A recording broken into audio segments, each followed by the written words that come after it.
The calendar is flipped to December. We have just one football game today, the Army-Navy clash. That means it's time to finally focus for you out there on college basketball. I've been doing it for weeks. Listen, I've always maintained that the opening 2 to 3 weeks of any season is the only time you have the advantage over the odds makers because they rarely know more than Joe Q Public when it comes to these teams because so many of them play the preseason tournaments, non-conference games, NAIA opponents. You just can't get a feel, and that makes an odds maker's job so much more difficult. But in college basketball, that advantage really extends clear through the month of December because you are still seeing teams playing the little sisters of the poor, and then every now and then they have a non-conference game either at home or on the road, and you're going, where did this come from? How can you match up and really analyze these teams based on the weak competition that they have played? Now, it's not that case for every single program. Some of your mid-majors, well, they're taking payroll games, they're traveling all over the place, taking on top-notch competition, makes it a little easier to get a sense of what's going on with those teams. But again, the bottom line is you still have the advantage over the odds makers here at this stage of the season in college basketball. I've got a big college basketball play going today. I've got 2 free selections coming up in just a moment. I was going to break down the games between North Carolina and Texas being played in Austin, and also a game in Louisville where Rick Pitino's Cardinals are a big double-digit favorite against Eastern Michigan. Those 2 free selections coming your way in just a moment. But first, guys, I want to talk about high school football. I don't know if you follow high school football much, and I know this is probably not what you were expecting here at the top of this video report, but hey, this is about sports, right? There's more than just gambling. I've been doing this for too many years and following too many different things to just talk about gambling every single day. So I happen to grow up in an area in Pennsylvania where high school football was big, and it's where I cut my teeth when I first got my first television experience when I was still in high school. Hell, the first team I ever covered in high school, they had a quarterback who went to UCLA and then became a journeyman in the NFL. The starting wide receiver turned into a tight end at University of Virginia and got drafted, I think, by the Jets. And there were a lot of top prospects in the area. So I cut my teeth. I did 10 years of high school play-by-play. Back in the era where nowadays everybody's doing high school play-by-play and televising high school games on cable companies, on ESPN. Back in those days, it was kind of a novelty, kind of a new thing to do. Then moved to Georgia. Well, if I thought football was big in Pennsylvania high school-wise, Georgia, after living there for 9 years, it was another animal altogether. Read Friday Night Lights, the book, when it first came out. Saw the movie.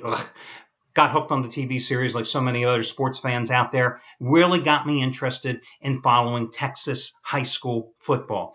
And I think it's the greatest thing out there. I think it's the most competitive, and it's so cool. I just love how, as you advance through the various levels in the state, anywhere from division level 1 up to level number 6, you get to travel all through the state of Texas to play your playoff games. I don't know if you happen to catch it, but the second longest active winning streak in high school football was snapped last night. Allen High School in Texas had won 57 straight games. They were seeking their 4th Division VI title in 4 years. But last night they lost to a team from Austin Westlake, who Drew Brees once led to a high school championship in Texas a number of years ago, lost to them 23-14. They had been number 3, Allen, in the Super 25 rankings this year. This is a Austin Westlake team that is coached, ironically, by Todd Dodge, who knows something about Texas football. Does the name ring a bell? I was shocked when the first couple of stories I read about the upset last night didn't mention Dodge as the head coach of Austin Westlake. I mean, what were those reporters thinking? This is a guy who, when he was at another school back in Texas, Southlake Carroll, once won 49 straight games, once won 79 out of 80 games, once won 4 titles in 5 seasons, I believe it was, until he left the high school ranks and went to the University of North Texas. Total disaster. Never won more than 2 games in his career there. After 4.5 years in the college ranks, he was subsequently fired at North Texas, was an offensive coordinator, I think, for Todd Graham when he was at Pittsburgh. He decided to return to the high school ranks, bounced around for a couple years, second year at Austin Westlake, and what does he do? He puts it to Allen again, a team that he knocked out of the postseason 4 times when he was a coach back at Southlake Carroll, and now he's got another team going for a national title. And then to put a little bow and wrap up this story, so who is the quarterback for Austin Westlake? It's a junior by the name of Sam Ellinger. I hope I pronounced his name right, who has already committed to the University of Texas, a university I mentioned many times in desperate need of a quarterback. Last night, an interesting game, 258 yards passing, 3 touchdowns, 2 interceptions. He also ran the ball 30 times for 127 yards. What did the University of Texas do yesterday? Well, Charlie Strong, who needs to do something to save his job after being shunned and spurned by TCU's one of their co-offensive coordinators, Sonny Crum, to take on a similar position for over $1 million a year in Austin with the Longhorns. He went out and he hired the guy who was one of the play call. Well, actually, not the play caller. The head coach, Montgomery, was the play caller at the University of Tulsa this past year, but this guy has the title as the leader of the offense. They went and hired him as Texas's new offensive coordinator. Well, I got to think that everybody's kind of happy that they've got a quarterback coming in that came off a monstrous game last night. But again, when you think about it, 40 or 57 straight wins in high school football. I mean, that's phenomenal when you consider the quality of competition in the state of Texas. So that's it.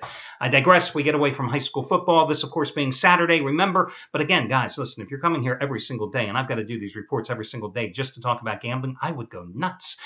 This being Saturday, you know the drill. Each and every Saturday over the past 4.5 years, I've given you a money-saving discount coupon code that potentially save you hundreds of dollars off your total purchase price. And that coupon code today is 23%, 23PERCENT. It's a mix and match coupon, which means it's good for any combination of handicappers picks and or packages.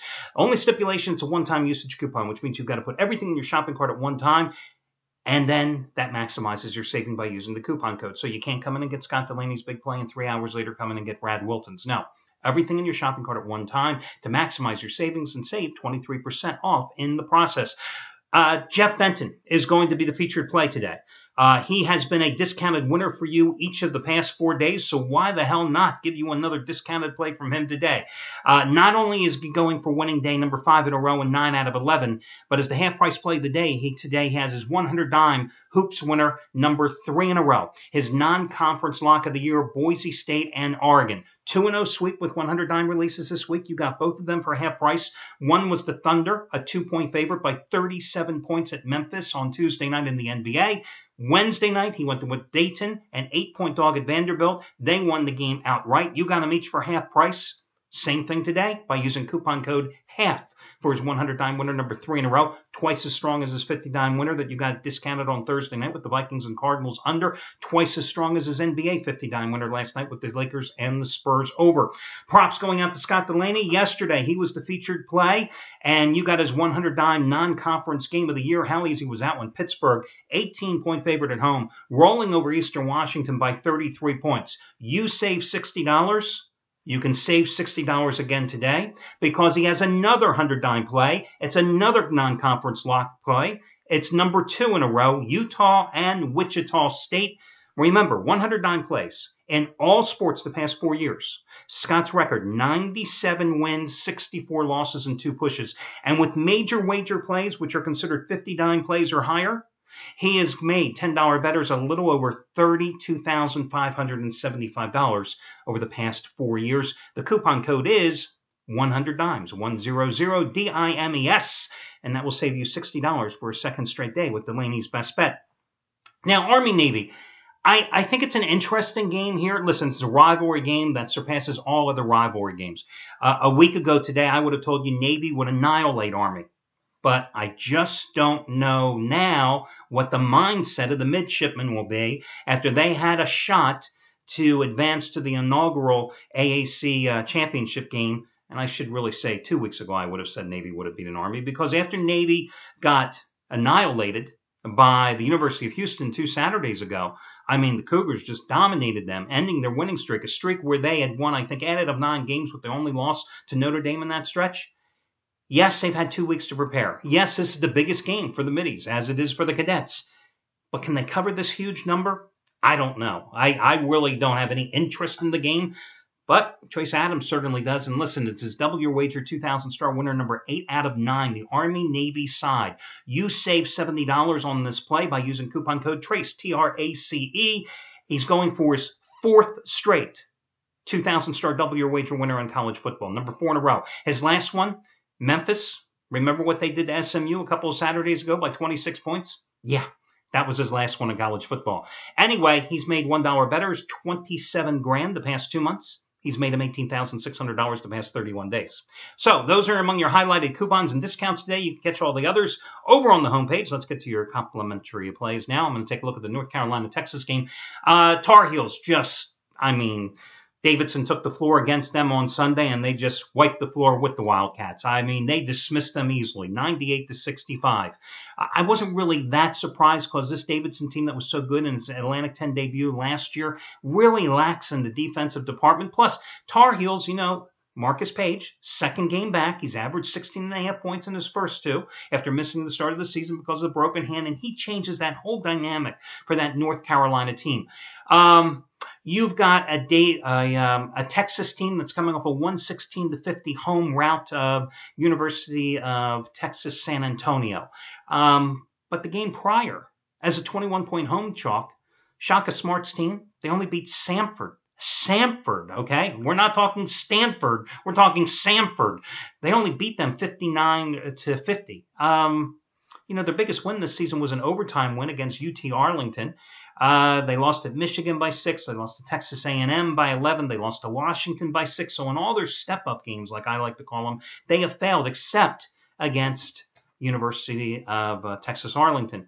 Listen, Shaka Smart's going to turn around the culture there of that Texas college basketball program, but he doesn't have the personnel that he's going to need. He's relying heavily on 3 freshmen. He's got a big guy in the middle, which he never really had at VCU when you think about it, with 6'10 Cameron Ridley, who's doing well, 12.4 points and 9.5 rebounds a game. But remember, North Carolina has 2 big 6'10 guys at the forward spots, with Kennedy Meeks averaging a little over 13 points and 7 rebounds a game, and Bryce Johnson, who's averaging a little over 13 points and over 9.5 rebounds a game. Those 2 guys are going to clog up the paint. It's a 6-point line for North Carolina. Yes, Texas is going to come out and try to pressure and play that havoc defense that Shaka Smart was so successful with at VCU, and ultimately will be successful probably at Texas once he gets the right personnel. But 6 points? I don't get that line. I'm sorry. Texas hasn't done anything against anybody good this season. I'm going to go with North Carolina and lay the 6 points in that one. Now, Louisville is a 19-point favorite today at home against Eastern Michigan. These are the Eagles, who have lost by a score of 91-81 at Oakland. They lost 89-65 at Michigan State. Nothing to be embarrassed about. They're losing to the number 1 team in the country. But they also lost 81-70 at Penn State. Their only road win was over Nebraska-Omaha. Now, for Louisville, this is their first game since beating up Grand Canyon last Saturday, 111-63. And in case you're on Jeopardy next week, quick, give me the nickname of Grand Canyon's college basketball team. Cue up the music. I guess we don't have the music today. The Antelopes. There you go. See, this is an educational video report. You take something away from this, other than the fact that I might be a little crazy today. But anyway, listen, this is a good Louisville team. Their only loss came by 4 points at Michigan State. This is a Louisville team that's not even playing Pitino's patented 2-3 matchup zone at this point, even though they've been working a hell of a lot in practice over the past week on their zone rotations, because he's got an inexperienced team, and it takes a while, obviously, to get all those individual components and get them to mesh when you're playing the 2-3 matchup zone that he is accustomed to be using. But this still doesn't mean that Louisville isn't strong defensively. In fact, the Cardinals, number 2 in the nation in terms of points allowed at 55.7 per game. Number 3 in field goal defense in the nation. Foes are hitting just 34.6% of their shots so far this year. Eastern Michigan has dropped 5 of its last 6 against the line. Conversely, Louisville has covered 5 of its last 6. I think that when you look at Eastern Michigan and you see a team that 4 of its 6 wins this season have come against NAIA teams, what's 18 points?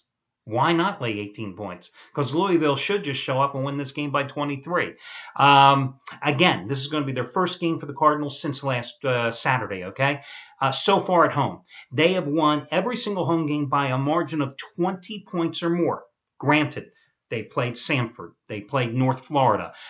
They played Hartford. They played St. Francis in New York. I think they played the Little Sisters of the Poor as well. They beat them by 20-plus as well. They've got home games against Kennesaw State, Western Kentucky, Missouri, Kansas City, Utah Valley coming up. They should be 11-1, the Cardinals, before they take on Kentucky in Lexington on December 26th. I think this is an easy game for the Cardinals, and I would go ahead and lay the points with Louisville. So Louisville, North Carolina, one home favorite, one road chalk. They're your complimentary plays today. I still do lean a little toward Navy in the football game, but I'm not even going to watch it, to be honest with you. Good luck, guys. I'll catch you again on Sunday when we do this one more time.